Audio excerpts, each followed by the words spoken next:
The Titan's Rest space station drifted through the void like a mechanical tumor, its asymmetrical bulk, a testament to what happened when 17 different species tried to collaborate on architecture without first agreeing on basic concepts like up or aesthetically pleasing. The result was a structure that looked like it had been assembled by a committee of blind engineers during a particularly heated argument about structural integrity versus artistic vision. Located at the intersection of 5 major trade routes, Titan's Rest served as the galaxy's premier hub for commerce, diplomacy, and the kind of interspecies politics that made actual warfare seem like a refreshing change of pace. Its corridors buzzed with the constant movement of beings who had traveled light years to engage in the sacred art of mutually beneficial exploitation, seasoned with just enough cultural misunderstanding to keep things interesting. The station operated under the Grip Dominance Protocol, a system of social hierarchy that had evolved from ancient Crexian martial traditions and somehow managed to become the accepted standard for determining species worth across 43 different civilizations. The logic was elegantly simple. Whoever could squeeze things the hardest was obviously the most qualified to make important decisions about trade agreements, territorial disputes, and whether certain species deserved representation in galactic governance. This wasn't some primitive throwback to caveman sensibilities. Oh no, this was sophisticated barbarism, complete with calibrated pressure sensors, statistical analysis, and peer-reviewed studies on the correlation between grip strength and leadership capability. The Galactic Strength Index maintained detailed rankings of every known species, with regular updates ensuring that the hierarchy remained current with the latest crushing achievements. At the apex of this delightfully backward system reigned the Crexians, a species that had evolved on a world where the primary environmental challenge was apparently learning to squeeze rocks hard enough to extract their mineral content for survival. Standing 12 feet tall on 6 muscular legs, with 4 arms ending in claws that could puncture starship hulls, they had built an entire civilization around the philosophy that might makes right, and if you couldn't prove your might through superior crushing ability, you probably shouldn't be trusted with important decisions. The Crexians had dominated galactic commerce for over 2 centuries, not through innovative business practices or superior technology, but because they could demonstrably grip things harder than anyone else. Their homeworld's crushing gravity and crystalline landscape had gifted them with bone density that rivaled neutron star matter and muscle fibers that contracted with the enthusiasm of industrial hydraulics. Other species had tried to compete through genetic modification and mechanical augmentation, but the Crexians maintained their supremacy through the time-honored tradition of being naturally terrifying. Which brings us to humanity, a species that had stumbled onto the galactic stage roughly 60 years ago, with all the fanfare of a diplomatic accident waiting to happen. Human grip strength averaged a pathetic 350 pounds per square inches, barely enough to open a container of space rations without assistance. The galactic average was 1,400 pounds per square inches, and the Crexian minimum standard was 4,200 pounds per square inches. Humans were classified as a peripheral species and granted trading rights proportional to their apparent weakness, which is to say, just enough to avoid being completely ignored. The irony wasn't lost on certain observers that a species capable of manipulating quantum fields and folding spacetime for recreational travel was considered inferior because they couldn't crush aluminum cans with the same enthusiasm as a recycling plant. But galactic politics had never been particularly concerned with logical consistency, preferring the comfortable predictability of tradition over the messy complications of actual competence. The central hub of Titan's Rest housed the pressure point, a cantina that catered to beings whose idea of relaxation involved watching other beings attempt to crush increasingly resistant materials for entertainment. The establishment's decor could be charitably described as industrial chic meets gladiatorial arena, featuring furniture designed to withstand the enthusiasm of patrons who settled disagreements through competitive, gripping contests. Maya Chen occupied a corner booth, nursing a drink that tasted like regret mixed with cleaning solvent, and observed the evening's festivities with the detached interest of an anthropologist studying particularly dim-witted specimens. At 31, she was considered young for a human trade negotiator. But then again, the Terran Federation wasn't exactly drowning in volunteers for positions that primarily involved being patronized by beings who could bend steel bars into decorative sculptures. Tonight's entertainment centered around the weekly strength circle, where various species demonstrated their crushing capabilities on materials of increasing resistance. It was supposedly a friendly cultural exchange, though the friendly part seemed to involve a lot of public humiliation and nervous laughter from species whose grip strength fell below the galactic median. Vorthak Steelclaw commanded the circle like a six-legged monument to muscular arrogance. Even by Crexian standards, he was imposing 14 feet of chitinous armor and rippling muscle, with claws that bore the ritual engravings marking him as a champion of the fourth tier. Each engraving represented a material he'd crushed, from simple metals to exotic compounds that existed in multiple dimensions simultaneously. His reputation had preceded him to Titan's Rest, along with stories of his tendency to accidentally break furniture during casual conversations. "Behold the pinnacle of galactic metallurgy," Vorthak announced, holding aloft what appeared to be an ornate chalice forged from gleaming metal. His voice carried the particular brand of smugness that came from never having encountered a problem that couldn't be solved through the application of superior crushing force. "This vessel is crafted from grade 9 durasteel, reinforced with quantum-locked molecular bonds that exist in 17 dimensions simultaneously." The crowd murmured appreciatively, though several species were probably wondering why anyone would need a drinking cup that could survive direct exposure to a stellar corona. The Crexians, however, nodded with the satisfaction of people who understood that sometimes your beverage container needed to be more durable than your spacesuit.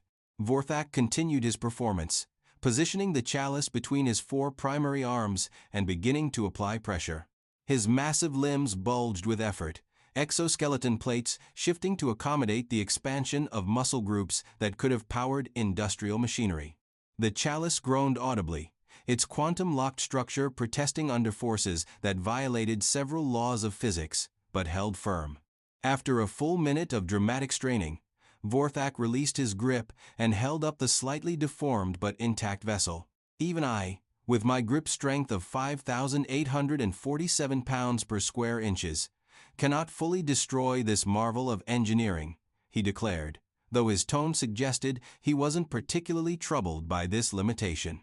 "It serves as the perfect demonstration of why physical strength remains the ultimate measure of species worth in our enlightened galaxy."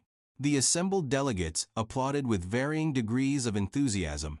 The stronger species clapped with genuine appreciation for the display, while the weaker ones offered the polite applause of people who knew they were being insulted but lacked the crushing capacity to object effectively. Maya found herself studying the chalice with professional curiosity. The deformation patterns were fascinating. The durasteel had actually begun to phase shift under pressure, redistributing stress through quantum mechanical processes that most species couldn't even pronounce correctly. Impressive engineering, certainly, but she couldn't help wondering if the Crexians had ever encountered problems that required more subtle solutions than overwhelming force. "Now then," Vorthak continued, his compound eyes scanning the crowd with predatory satisfaction, "perhaps some of our fellow traders would care to test themselves against this triumph of materials science. I'm certain even the attempt would provide valuable insights into the limitations of various species." The invitation hung in the air like a commercial dispute wrapped in politeness. Several delegates shifted uncomfortably, knowing that accepting would result in public humiliation, while declining would be interpreted as an admission of species inferiority. It was a masterful example of Crexian diplomacy, technically voluntary, practically mandatory, and designed to reinforce their position at the top of the galactic hierarchy. A brave Zephyrian crystal singer stepped forward first, their translucent form shimmering with bioluminescent nervousness. Their grip strength was respectable by most standards, around 2,300 pounds per square inches, but everyone knew the outcome. The chalice remained stubbornly intact after their attempt, though they managed to create some interesting harmonic resonances that Vorthak dismissed as decorative sound effects.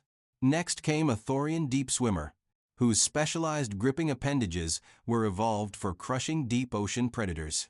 They managed to compress the chalice slightly further, earning a condescending nod from Vorthak, though he was careful to point out that their technique lacked the refined brutality of proper Crexian methodology.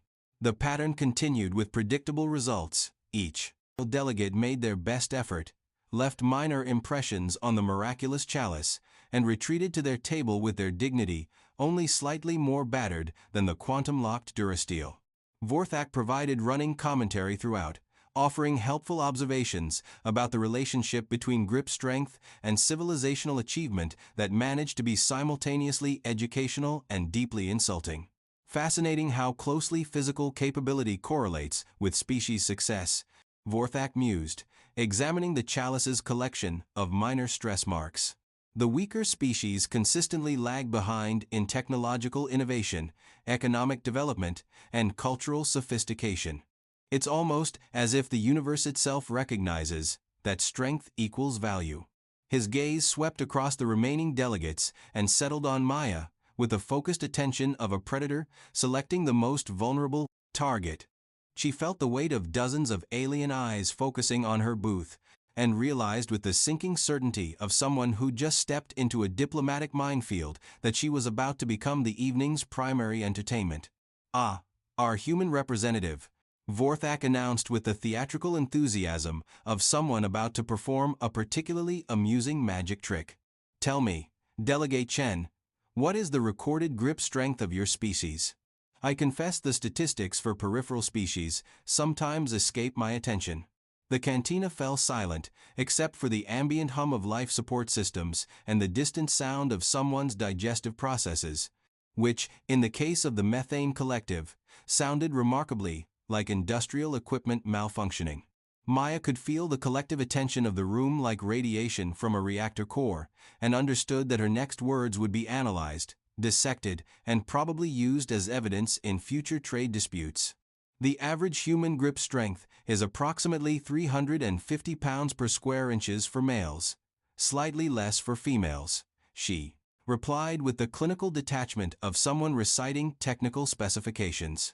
Our species evolved on a moderate gravity world with abundant resources, so we didn't develop the same emphasis on raw physical strength as some civilizations. The murmur that rippled through the crowd carried notes of surprise, amusement, and what sounded distinctly like pity. 350 psi was weaker than most species' juvenile standards. Adolescents of several civilizations could grip harder than adult humans. Vorthak's expression shifted to something that might have been sympathy if it hadn't been accompanied by such obvious satisfaction. "How unfortunate," Vorthak said, his voice dripping with condescending concern. "I had heard rumors of human weakness, but I confess I hadn't realized the situation was quite so comprehensive. 350 psi barely qualifies as sapient by most galactic standards." He held up the Durasteel chalice again, rotating it slowly, so the assembled delegates could admire its battle-scarred but fundamentally unbroken surface. "Perhaps, in the interest of complete scientific documentation, our human friend would care to demonstrate her species' capabilities."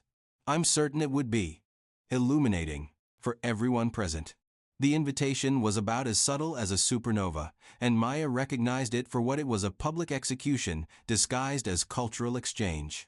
Every being in the room knew she couldn't possibly affect the chalice in any meaningful way. The best she could hope for was to grip it briefly, fail to make any impression whatsoever, and retreat to her corner booth with whatever dignity remained salvageable. The smart play was to decline gracefully, perhaps make some comment about how humans preferred to demonstrate their worth through intellectual rather than physical achievements. She could deflect with humor, reference humanity's technological contributions, or simply claim that she didn't want to risk damaging her manicure. Any of those responses would allow her to avoid immediate humiliation while tacitly accepting humanity's position at the bottom of the galactic hierarchy. Instead, Maya stood up. "I'd be honored to participate in this fascinating cultural tradition," she said, her voice carrying across the silent cantina with the clarity of someone who had either made a catastrophic mistake or was about to surprise everyone in the room. "Thank you for the generous invitation. She walked toward the center of the room with the measured pace of someone attending their own execution, or possibly someone else's. The crowd parted to create space around the strength circle, though whether out of respect or to avoid being splattered with the debris of human dignity remained unclear. Vorthak extended the chalice toward her with a gesture that managed to be simultaneously courteous and condescending. "Please, take all the time you need. There's no shame in attempting the impossible. We all have our biological limitations." Maya accepted the chalice with both hands, feeling its weight and examining its surface with the careful attention of someone appraising a piece of abstract art. The durasteel was indeed remarkable, dense, perfectly balanced, with a molecular structure that had been optimized for both strength and dimensional stability. The previous attempts had left it scarred but fundamentally intact, a testament to its engineered resilience and the limits of conventional grip strength. "This is truly exceptional work," she said, turning the chalice over in her hands. "The metallurgical techniques are extraordinary. Grade 9 durasteel, with quantum-locked molecular enhancement that represents some seriously advanced material science." Vorthak preened at the recognition. Though his expression suggested, he was surprised that a human could even pronounce quantum-locked without assistance. "Indeed. My people have always appreciated quality craftsmanship, particularly when it comes to objects designed to test one's fundamental capabilities." Maya nodded thoughtfully, still examining the chalice with scientific interest. "I'm curious about something, though. Has anyone ever discussed human evolutionary history with you?" The question seemed to catch Vorthak off guard. "I confess, I'm not particularly familiar with the biological development of peripheral species. Is this somehow relevant to the demonstration?" "Oh, extremely relevant," Maya said, her tone taking on the conversational quality of someone sharing a fascinating anecdote at an academic conference. "You see, humans didn't evolve to be the strongest or the fastest creatures on our world. We evolved to be persistence hunters."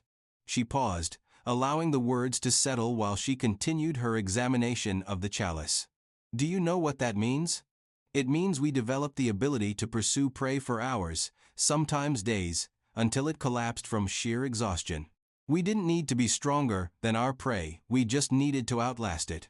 The crowd was listening now with the focused attention of people who weren't sure if they were about to witness a lecture or a disaster.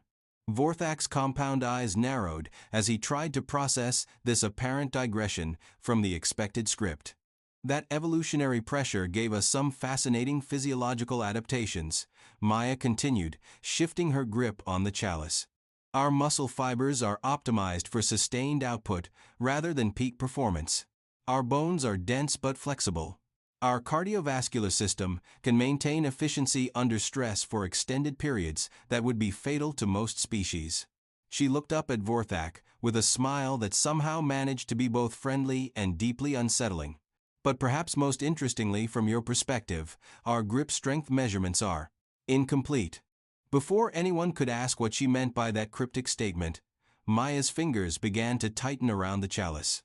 The sound started as a low harmonic vibration, like the hull of a starship under gravitational stress. The durasteel began to compress, its quantum-locked bonds protesting under forces that shouldn't have been physically possible given the known parameters of human physiology. Stress fractures appeared and propagated across the surface in patterns that looked almost organic, as if the metal were developing a circulatory system and discovering it was allergic to pressure. Vorthak's expression shifted from smug confidence to confusion to growing alarm as the supposedly indestructible chalice continued to deform under Maya's grip. The crowd pressed closer, unable to believe what they were witnessing. Several delegates were frantically consulting their translation devices, convinced they must be misunderstanding something fundamental about the situation. The harmonic vibration intensified, rising in pitch like a mechanical scream. Maya's knuckles were white with effort, but her breathing remained steady, controlled. She might have been opening a stubborn jar of preserved fruit rather than systematically destroying advanced quantum engineering with her bare hands.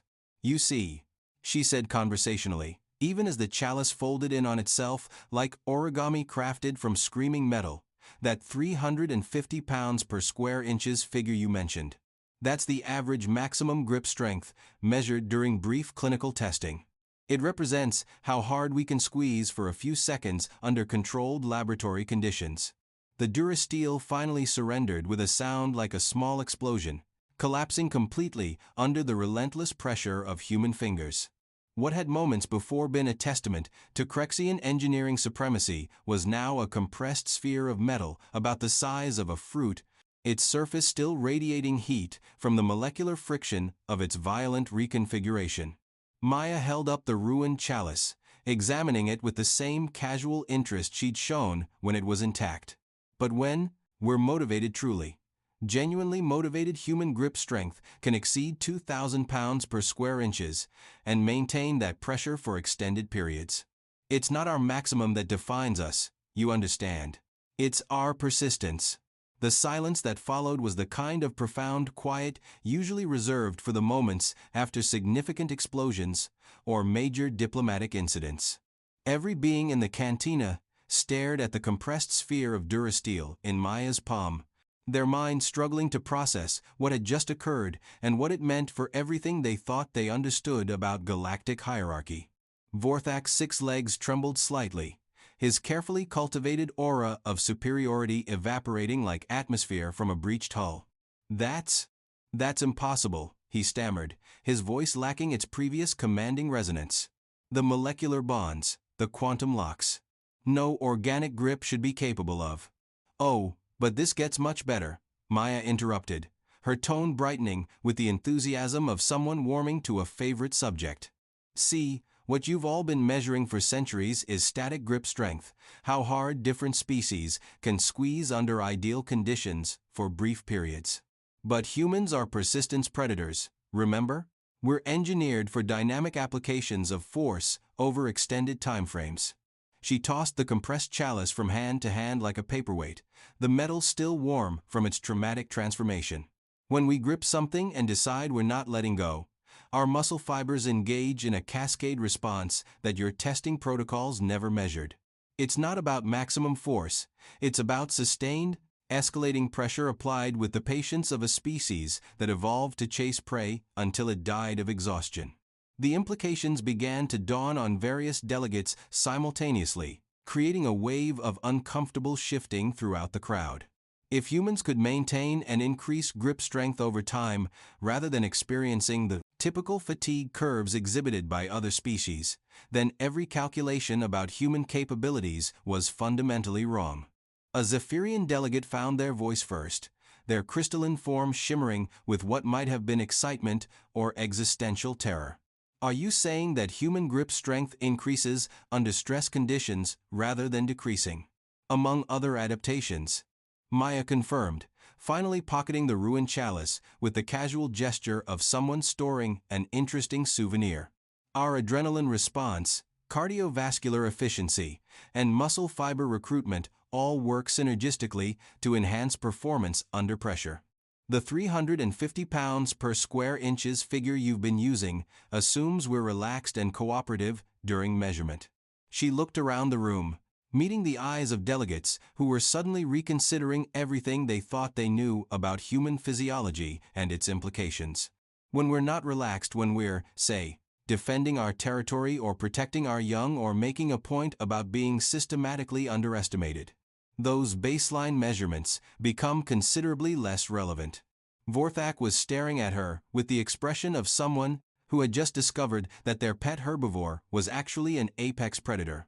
But your species' economic performance, your military records, your technological development rates. If you possess this level of physical capability, why haven't you demonstrated it in previous interactions? Maya's smile took on a quality that several observers would later describe as diplomatically terrifying. Because we're not particularly interested in proving ourselves through grip strength competitions. We've been busy with other projects, manipulating quantum fields, engineering faster than light travel, developing technologies that don't require us to personally crush our problems into submission. She paused, letting that observation settle before continuing. Though I have to say, the galactic obsession with raw physical force has been educational. It's given us fascinating insights into how various species approach problems and conceptualize power dynamics. The cantina had become so quiet that the ambient hum of the station's systems seemed deafeningly loud by comparison. Delegates were exchanging glances that ranged from nervous to calculating, while Vorthak appeared to be experiencing the kind of existential crisis that came from discovering that your fundamental worldview was constructed on catastrophically incomplete data. Furthermore, Maya continued, apparently deciding that this was an excellent opportunity for a comprehensive lecture on human evolutionary biology. The grip strength metric itself is somewhat limited as a measure of overall species capability. Humans excel at fine motor control, sustained cognitive performance under physical stress, and adaptive problem-solving in high-pressure situations. To demonstrate, she reached over to a nearby table and delicately picked up a Thorian ceremonial drinking vessel, an intricate piece of art crafted from materials so fragile that it was traditionally handled only by trained specialists using mechanical manipulators. She held it between two fingers with the precise control of a microsurgeon, despite having just compressed quantum-locked durasteel into a sphere. "See, that's the thing about persistence predators," she explained, rotating the vessel without causing so much as a stress fracture in its crystalline structure. "We developed extraordinary fine motor control alongside our capacity for sustained force application. We needed to be able to track wounded prey through complex terrain, manipulate tools during extended hunts, and maintain precision while experiencing fatigue levels that would incapacitate most species." She gently placed the vessel back on the table, its owner too stunned to object to the casual handling of their priceless artifact. "So, when you designed your hierarchy around simple grip strength measurements, you were optimizing for the wrong variables. You were measuring our idle capacity instead of our operational capabilities." The silence stretched until a Crexian junior delegate, clearly struggling with the implications for their entire civilization, managed to ask, "If human capabilities are so far beyond our assessments, why hasn't your species corrected our understanding before now?" Maya's expression softened slightly, taking on the patient demeanor of a teacher, explaining something important to a confused but earnest student. "Because we assumed you understood the difference between baseline and performance metrics. When we were classified as a peripheral species, we thought it was due to our recent arrival in galactic commerce, not because you'd fundamentally misunderstood our physiology." She gestured around the room, encompassing the assembled delegates and their various levels of shock and recalculation. "We've been sitting in trade meetings for 60 years, listening to discussions about human limitations, thinking you were being metaphorical. We assumed the grip strength tests were some kind of cultural greeting ritual, not a serious assessment of species worth." Vorthak finally found his voice, though it lacked its previous commanding authority. "You mean to say that humans have been tolerating their classification as an inferior species due to a simple measurement error?" "Not tolerating," Maya corrected, her tone acquiring an edge that made several delegates suddenly very interested in examining their drinks. "Observing, learning, understanding how galactic power structures operate when they're based on incomplete information and flawed assumptions." The implications of her words rippled through the crowd like a shockwave through a stellar medium. If humans had been quietly studying galactic civilization while being systematically underestimated, what else had they learned? What capabilities had they kept hidden? What strategies had they developed based on their unique perspective as the weak species that nobody considered worth monitoring closely? A methane collective representative, their translators struggling with concepts that apparently didn't exist in their chemical communication system, managed to formulate a question. What does this revelation mean for future human participation in galactic commerce? Maya considered the question with the thoughtful expression of someone weighing complex economic and political implications. "Well, I suppose that depends on whether the galaxy is interested in renegotiating its assumptions about strength, capability, and the relationship between physical force and commercial competence." She pulled the compressed durasteel sphere from her pocket and held it up, its surface still bearing the detailed fingerprint impressions from her grip. Because if we're going to continue using grip strength as the primary measure of species worth, humans are going to require significantly improved representation in trade negotiations, territorial agreements, and galactic governance. Our previous assessments were based on incomplete data, after all. The cantina erupted in chaos as delegates frantically began discussing the implications with their advisors and home governments. Translation devices overheated, trying to process arguments in dozens of different languages simultaneously. Several species appeared to be having collective existential crises about the fundamental nature of strength and weakness, while others were already calculating how this revelation would affect trade routes, military alliances, and commercial partnerships. Vorthak stood in the center of the maelstrom, still staring at Maya with the expression of someone who had just watched their entire worldview get fed into a matter recycler. I need to report this to the Crexian Commercial Authority immediately.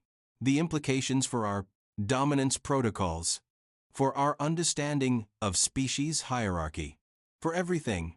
Take all the time you need, Maya said kindly, tucking the Durasteel sphere back into her pocket. Though you might want to consider revising your assessment protocols while you're at it. I suspect you'll discover similar discrepancies with other species once you start measuring performance under operational stress rather than baseline capabilities in controlled conditions. She started walking back toward her booth, then paused and looked back at the assembled delegates with an expression that was equal parts amused and sympathetic. Oh, and Vorthak, thank you for the cultural exchange. It's been genuinely illuminating. The aftermath of what would later be known as the Chalice incident spread across the galaxy, with the speed and inevitability of information traveling through quantum-entangled communication networks. Within hours, emergency sessions were being convened on dozens of worlds as governments struggled to reassess their understanding of human capabilities and their implications for existing treaties, trade agreements, and military assessments. Economic analysts, who had dismissed Earth's industrial capacity as adequate for a peripheral species, were suddenly requesting comprehensive reviews of human manufacturing capabilities and resource extraction techniques.